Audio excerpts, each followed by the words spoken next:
अब एक बात सावधानी से सुनिएगा।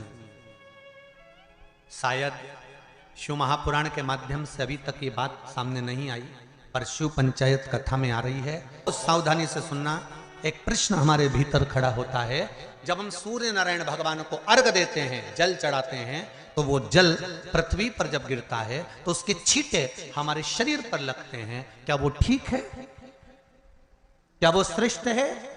तो शिव महापुराण की कथा कहती है, जब हम सूर्य को अर्घ देते हैं, सूर्य को जल चढ़ाते हैं, वो पानी जब पृथ्वी पर गिरता है, उसके छींटे हमारे शरीर पर लगते हैं, तो वो श्रेष्ठता का भाव निर्मित करते हैं। वो गलत नहीं हो सकता। कारण अब वो भी समझ लीजिए।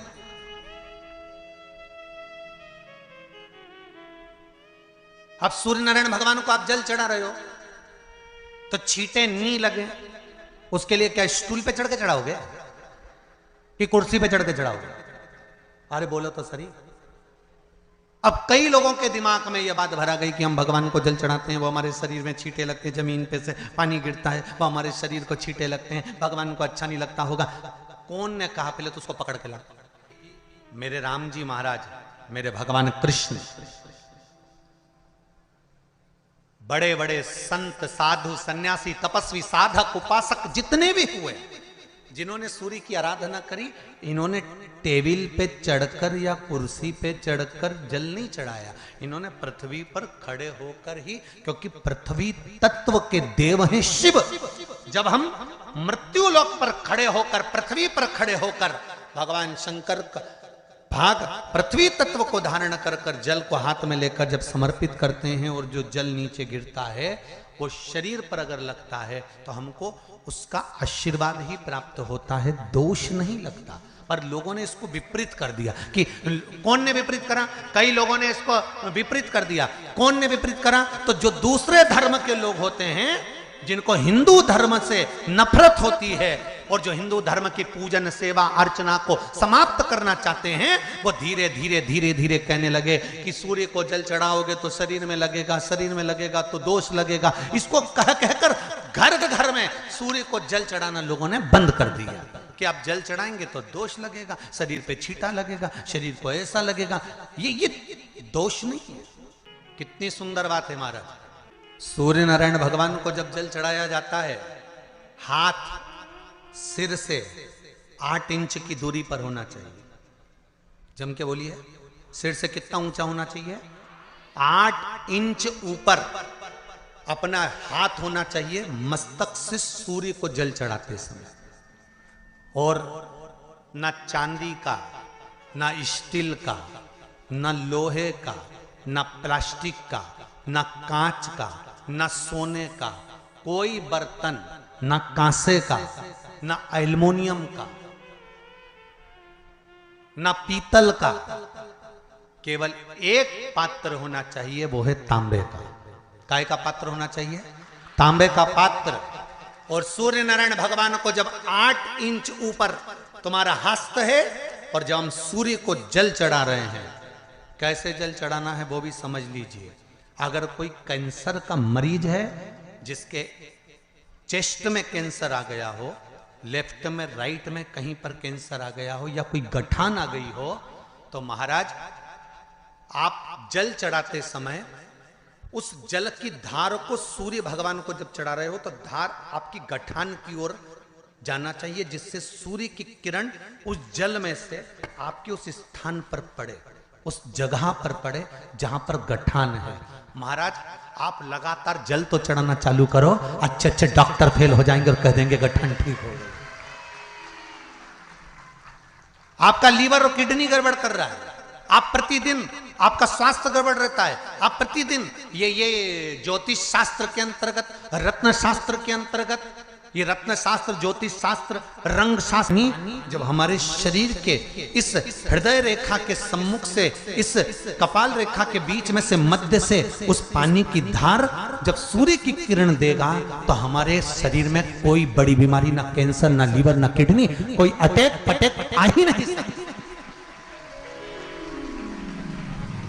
मेरा बच्चों से भी निवेदन है कि आप अपने पापा से कहो, आप अपनी मम्मी से कहो, और बड़ों से निवेदन है वो अपने बच्चों से कहें। बुजुर्ग माताओं से निवेदन है, अगर आप अपने बच्चों को सुखी देखना चाहती हो, बीमारी में पैसा नहीं लगाना चाहती, आप अपने बच्चों को अंत समय अपनी आंखों से उसको तड़पता हुआ नहीं मरना देखना चाहती, तो सूर्य को अर्घ देना चालू कर दो। क्योंकि सूर्य की किरण जल के साथ जब इस शरीर पर पड़ती है तो शरीर में कोई बीमारी टिक ही नहीं सकती। ये श्रीमद् शिव महापुराण की कथा कह रही है। ये ज्योतिष शास्त्र कहता है, रंग शास्त्र कहता है। हमारे जितने ज्योतिष शास्त्र हैं, रंग शास्त्र हैं, नग बताते हैं, मोती बताते हैं, नीलम बताते हैं, पन्ना बताते हैं, ये सब क्या पहनाते हैं? रंग का क्यों पहनाते हैं? क्योंकि रंग का इफेक्ट इस शरीर पर पड़ता है। कपड़े कौन से कलर के पहन रहा है उसका इफेक्ट इस शरीर पर पड़ता है।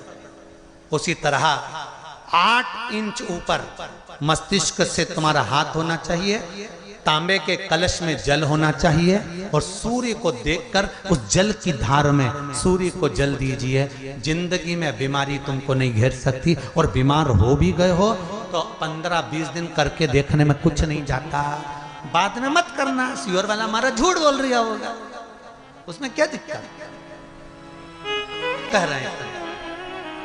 क्यों बोल रहे हैं इतने? उसका एक कारण है, आज के समय में लोग 80 साल और 90 साल के होकर नहीं जा रहे भाई।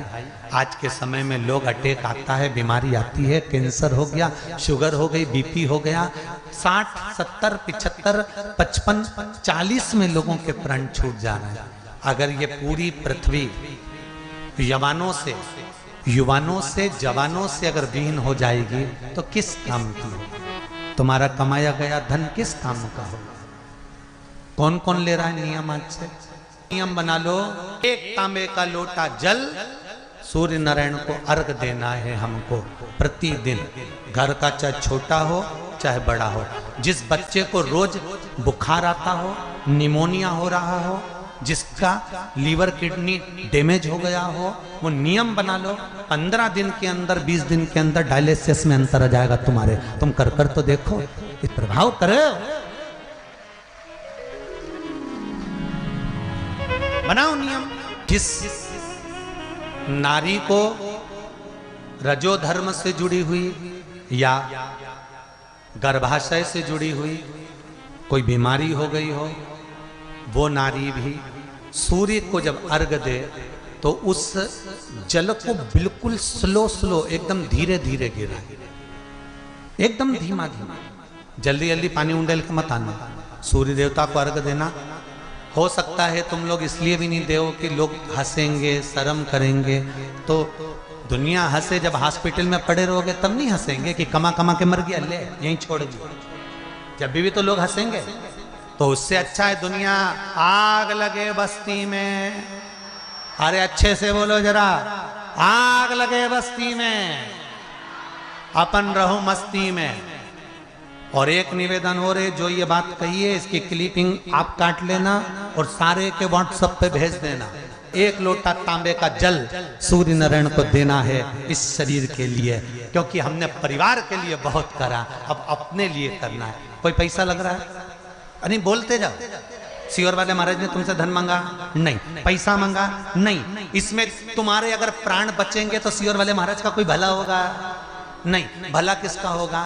तुम्हारी पत्नी का सौभाग्य अमर होगा, तुम्हारे बच्चों का पिता उनके सामने होगा, और माँ उसके सामने होगी। तुम्हारे लिए कर, या हमारे को कुछ नहीं चाहिए।